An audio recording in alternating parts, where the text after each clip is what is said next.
Social construct and its role in racial and gender identification. Despite social class, gender, or even race, one might already have a perception of how they act and who they are before even meeting them.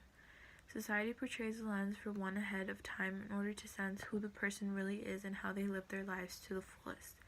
There's a difference between viewing someone when it is socially constructed rather than being interactive and actually getting a chance to connect with the person. Junit Diaz's How to Date a Brown Girl, Black Girl, White Girl, or Halfie acts as a guide for offering advice as to how to act or behave depending on ethnicity and social class. The story is centered around a young teenage boy preparing himself for a date. He incorporates his Dominican ghetto culture and then continues to approach the girl he is striving to date depending on whether the girl is considered an outsider or not. The narrator, a teenage boy, shifts the way he talks to the girl he is trying to date depending on her race.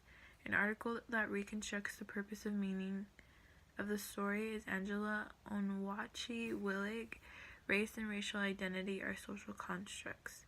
Willig emphasizes that race is not biological. Race is seen as a social construct, and racial identity can be fluid and broad. How one perceives their racial identity can shift with experience and time based on social class and even gender. Diaz strengthens the idea of social construct by creating an image based on gender and ethnicity, in order to validate the fact that society portrays identity through actions rather than race.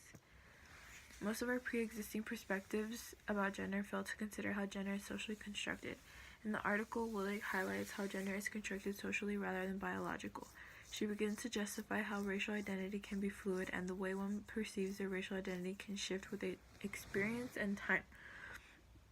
Based on this, social construct can depend on gender and ethnicity through actions and behavior rather through blood and background. These actions can be built through society and its expectations instead of expressing who one truly is. Both males and females are viewed as a certain way depending on where they come from, how they behave and react, and how they grew up.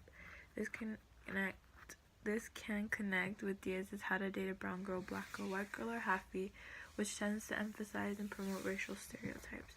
Throughout the story, the young teenage boy gives advice as to how to behave and what to do when approaching a girl depending on her race. The stereotypes he presents depend on ethnicity and where they grew up. If she's loyal, don't sweat it. If she's an outsider, her father will bring it. Being raised in a significant environment can determine one's behavior and characteristics, which can also be constructed through society and racial perspective. These shifts in racial identity can end in categories that society expects one to have, despite their biological aspect. Being a specific gender or race perceives who one truly is based off of social interactions and who one associates with. In the story, Diaz incorporates the many different cultural differences of brown girl, black girl, white girl, and halfie. Diaz expresses stereotypes throughout the whole story, such as the conspiracy that white girls are considered easy to approach because they are spoiled from a young age, as well as how brown girls are raised strict, so therefore they are not easy to confront.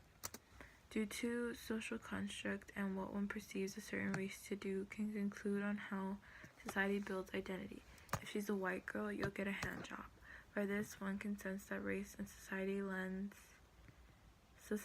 lens determines how one is viewed despite their true form. Society has a tendency of generating images of people based on ethnicity, therefore constructing strict perceptions of them, such as how they must seem to act or what they should do.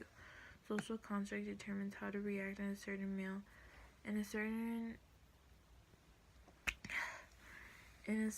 where was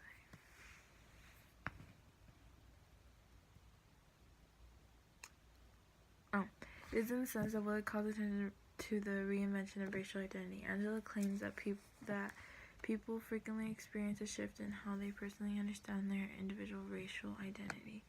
What one grew up knowing about race and ethnicity may not align or connect with how they are similar to other races based off of their own characteristics.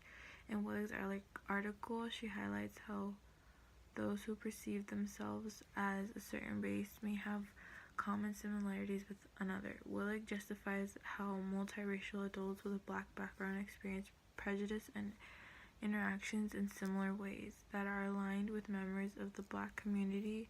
By this, race can be varied in different ways and can vary in distinct racial backgrounds. Social, political, and economic meanings of race are so deep that those who are discriminate against themselves based on names and appearance have race discrimination claims. Gender and ethnicity assembles one's social construct through actions and behavior. As one grows up, they begin to process inductive logic. This allows one to take past experiences and behaviors and explaining present situations such as who they are and how they live their lives. There is no gene or cluster of genes common to all black people or all white people. One's race can be classified as real in the genetic sense because racial classification for individuals could remain constant across boundaries. This may not be the case because society has done an immensely well job with classifying one in a different way.